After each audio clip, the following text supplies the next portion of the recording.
Soberanía esencial del ser humano, dice el título de este seminario, y límites del Estado.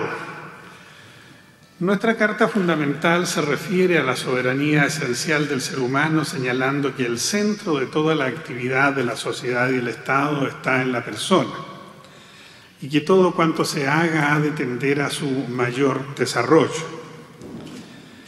En esta perspectiva, el Poder Judicial realiza también su trabajo, tratando de acercarse cada vez más a las personas en sus distintas situaciones. Y así, por ejemplo, en el curso de este año hemos realizado 5 seminarios en 5 regiones del país para tratar el tema del acercamiento de la justicia a las personas vulnerables, niñas, niños y adolescentes, personas con minusvalía, personas de pueblos originarios, migrantes, etc.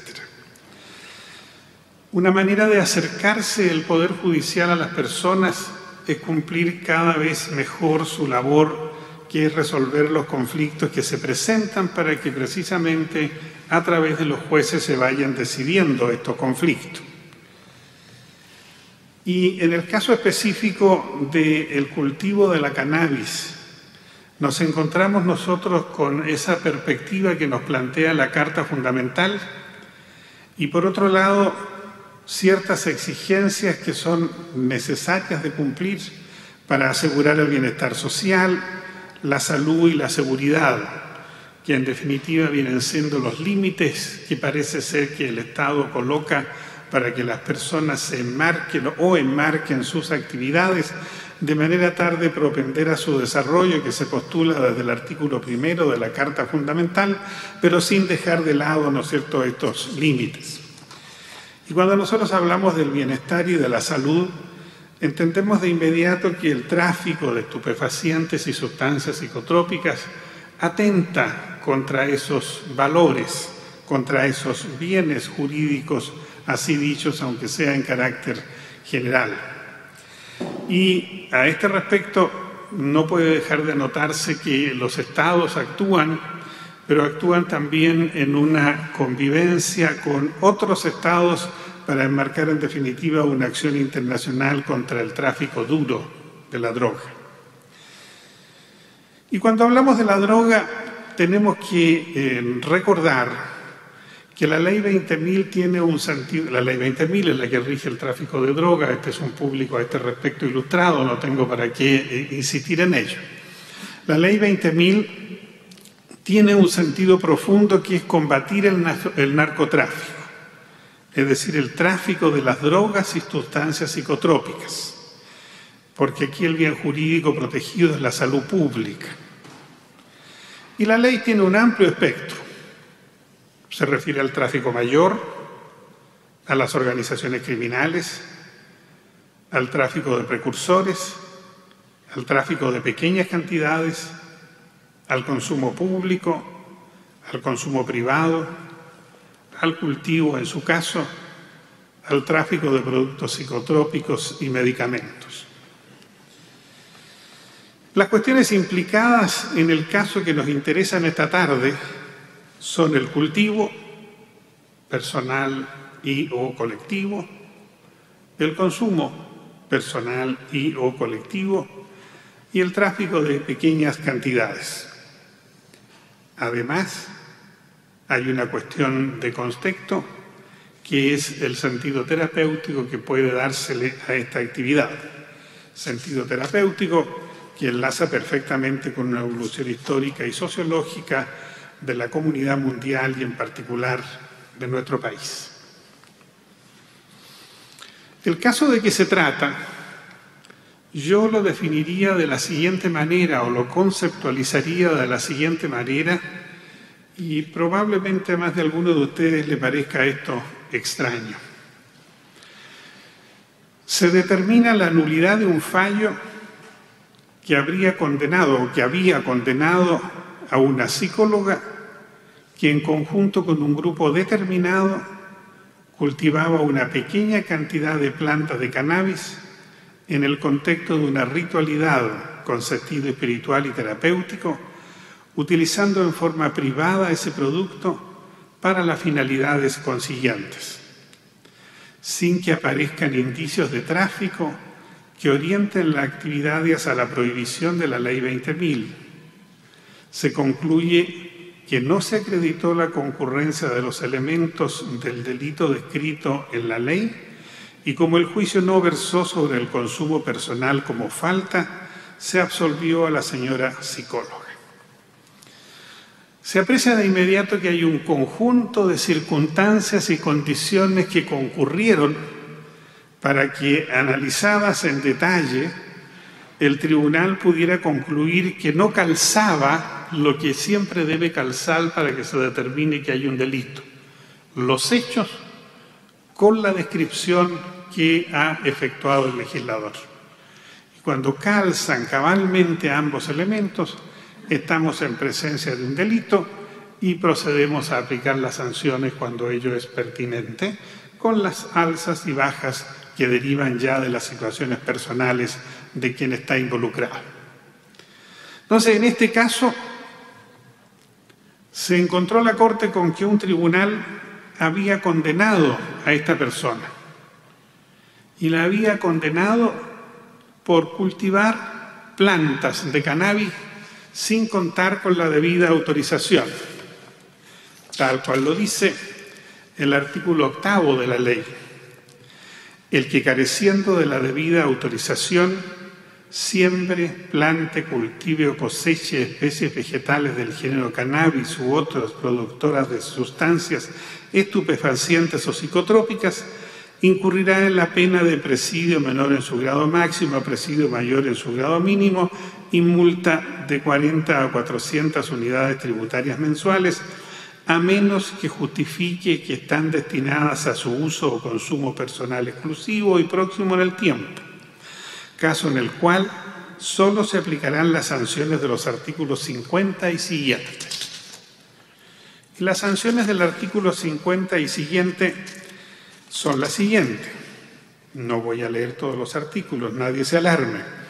Los que consumieren alguna de las drogas o sustancias estupefacientes o psicotrópicas de que hace mención el artículo 1 en lugares públicos o abiertos al público, tales como calles, caminos, plazas, teatros, cines, hoteles, cafés, restaurantes, bares, estadios, centros de baile o de música o en establecimientos educacionales o de capacitación, serán sancionados con alguna de las siguientes penas: multa, asistencia obligatoria a programas de rehabilitación, participación en actividades, etc. Digamos desde luego que, de acuerdo con la estructura técnica de un proceso penal, en algún momento la persona que está imputada pasa a tener la condición de acusada y no se la puede condenar por otro delito, por otra falta que aquella que está consignada en la acusación. En este caso, no se consignó acusación por la falta del artículo 50 y por lo tanto eso quedó fuera del análisis, ¿no es cierto?, del caso concreto, porque solo se cursó la acusación por el artículo 8º, por el cultivo. Es posible que nosotros del razonamiento de la sentencia saquemos algunas conclusiones, pero lo que es cierto y claro es que el fallo no se pronuncia respecto de la aplicación del artículo 50 porque nunca fue traído al juicio la aplicación del artículo 50. ¿Y por qué se dijo que este fallo que condenaba a esta psicóloga era nulo? Por 3 razones. Y aquí voy a tratar de explicar una cuestión bastante técnica en los términos más sencillos posibles, de tal manera que me excusan los deslices del lenguaje, pero van en honor de la sencillez. La primera, causal y fundamental y básica, argumentaba infracción de garantías constitucionales. O sea, lo que se pretendía señalar es que al fallar de esta forma se estaba conculcando garantías constitucionales porque no se había permitido el adecuado desarrollo de la persona, porque se había infringido tratados internacionales que fomentan ese adecuado desarrollo, porque se conculcaba la libre expresión espiritual, de investigación, la actividad creadora, y porque se dejaba fuera una eximente importante señalada en el Código Penal, que se refiere, ¿no es cierto?, a la posibilidad de realizar actividades que no tengan que ver con lo delictual y sean más bien relacionados con libertad de conciencia, culto, etc. Entonces, tras una larga argumentación, el recurso concluye solicitando que se anule el juicio porque se han infringido estas garantías de orden constitucional. Esta es ciertamente una alegación bastante general, que corresponde un poco como al telón de fondo. Entonces, la Corte simplemente dijo que estas garantías fundamentales se denuncian infringidas porque el fallo no las considera a los efectos de calificar los hechos, cuya aplicación habría llevado a estimar que la conducta atribuida a la acusada no es antijurídica por concurrir una causal legal de justificación. Pero, dice el fallo a continuación, esto mismo es lo que se alega de alguna u otra manera en relación con las otras dos causales de nulidad que se esgrimieron, que fueron causales subsidiarias y que se refieren a una mala interpretación de la ley, a una inadecuada interpretación de la ley. Lo primero, la causal fundamental de infracción de garantías constitucionales está en el artículo 373, letra A, del Código Procesal Penal. Y las causales subsidiarias de mala interpretación de la ley, inadecuada aplicación de la ley, están contenidas en el artículo, o está contenida en el artículo 373, letra B. O sea, en el mismo artículo, pero en la letra B, y pensando en que esa mala interpretación tuviera incluso la posibilidad de establecer un contraste con otros fallos que sobre estas materias se hubieran dictado. Pero en realidad aquí no es ese el planteamiento, sino que el planteamiento es que no se ha interpretado adecuadamente la ley, no se ha aplicado adecuadamente la ley. Insisto en que estoy tratando de usar un lenguaje bastante llano. Y el asunto llegó a la Corte Suprema exclusivamente porque se argumentó la falta de garantías fundamentales, la contravención de garantías fundamentales. Y desechada por la Corte esa causal principal, porque en realidad esas alegaciones tenían la misma cara de la letra B, esto es, de mala interpretación de la ley, la Corte entró entonces a analizar las otras dos causales y decidió en definitiva por la causal de la letra B que el fallo que estaba siendo impugnado era nulo y así lo declaró. Y en síntesis, lo que la Corte quiso decir es un poco lo que ya yo planteé. Estas circunstancias de hecho que aquí se presentan no concuerdan con lo que exige el artículo 8º de la ley, ni siquiera cuando se remite al artículo 50. Y en consecuencia, si eso es así, los sentenciadores cuando condenan han incurrido en un error y ese error debe ser sancionado, ¿no es cierto?, con la nulidad de su fallo.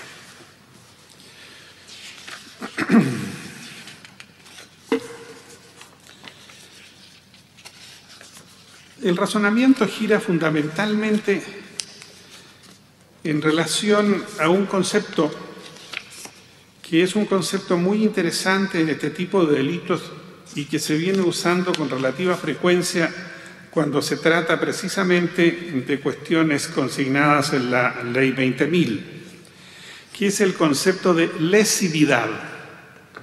Ese concepto quiere decir o importa que la conducta lesione el bien jurídico que se encuentra protegido por la ley al hacer la descripción. El que mate a otro, dice la descripción, ¿no es cierto?, de un delito del Código Penal. Todos entienden que es el homicidio y el bien jurídico protegido es la vida. Entonces, si yo asusto al otro que casi se murió y sintió que se moría, pero no lo maté, no hay lesividad. Simplemente no ocurre eso. Si el tipo penal dijera, por ejemplo, el que mate a otro con un palo y yo lo mato con un fierro, la lesividad se produce, pero no estoy dentro de la descripción porque la descripción dice el que mate a otro con un palo. Y por lo tanto estaría, ¿no es cierto?, absuelto yo, que maté al otro con un palo, pero no por el tema de la lesividad, sino por el tema que no encuadro en la descripción del tipo. Y esto es una cosa muy importante para que entendamos el fenómeno del delito en general. El delito es una descripción casi absoluta, de tal manera que nosotros tenemos que siempre verificar si los hechos encuadran en esa descripción, tanto que algunos autores utilizan la expresión encuadramiento para saber si exactamente está dentro de eso o no. Pero tampoco es esto absolutamente rígido, porque hay situaciones como la que nosotros estamos mirando en este momento en que hay posibilidades, ¿no es cierto?, de hacer un análisis más acucioso y en definitiva tratar de determinar si efectivamente se da o no se da el tipo penal.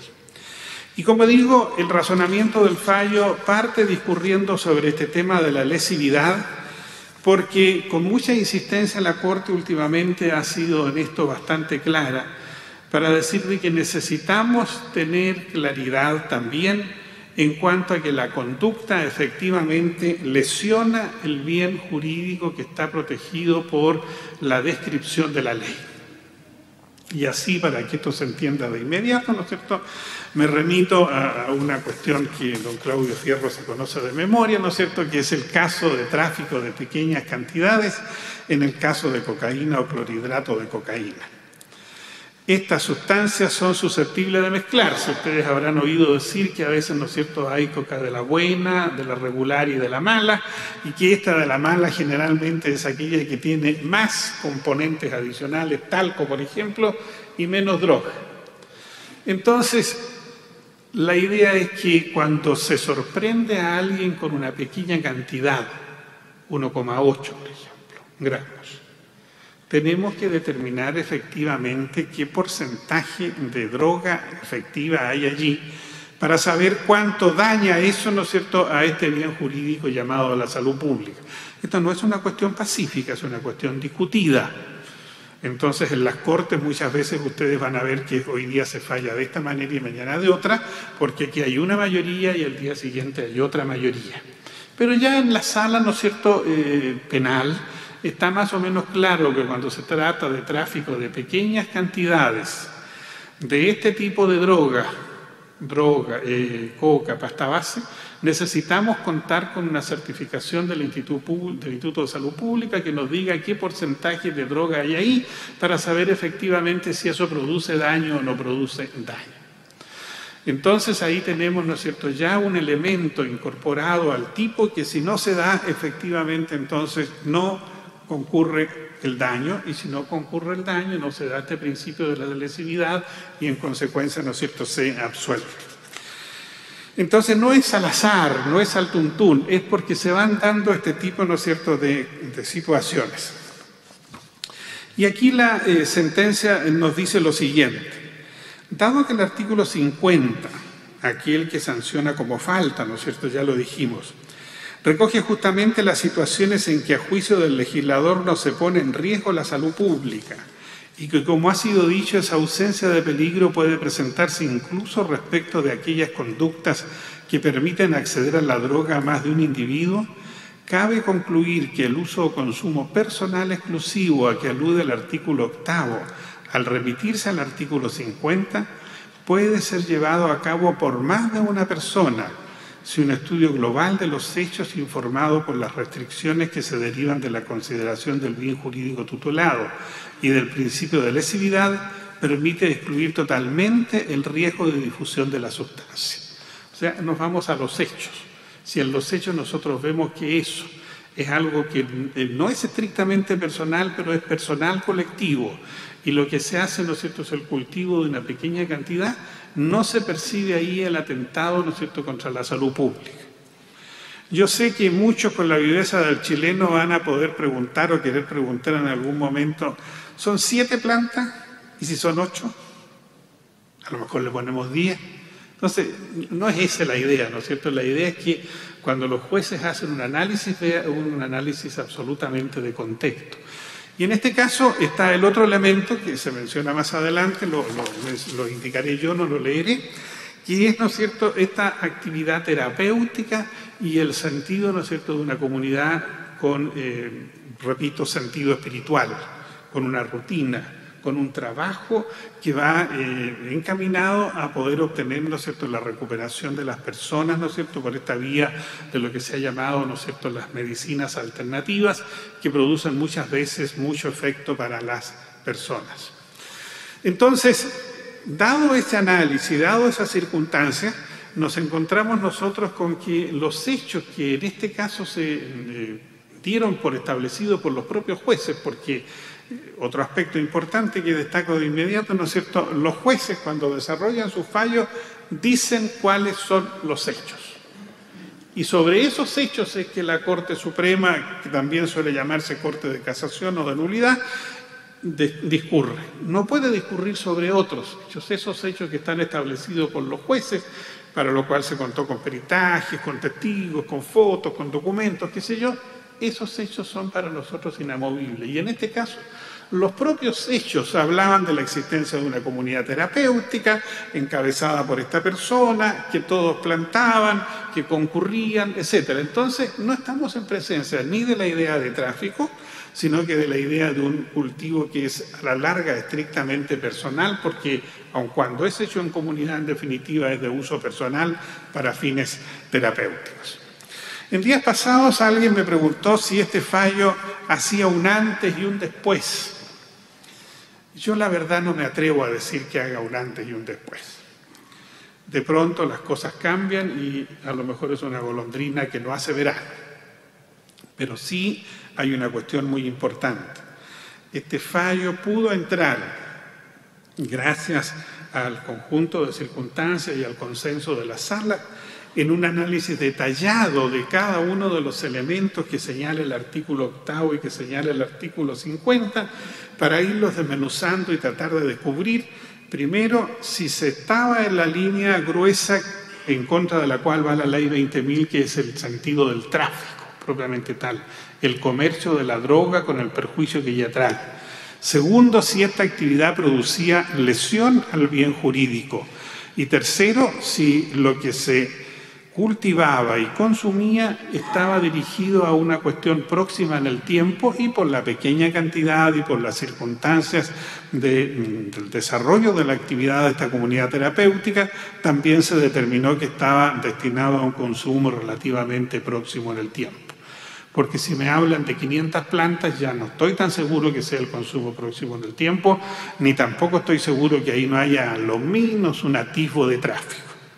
Tanto es así, para que ustedes sepan, que pocos días después de esto, ¿no es cierto?, se presentó una situación con unas 50 plantas, ¿no es cierto?, y la cosa la tenemos en duda. Porque ya no es lo mismo.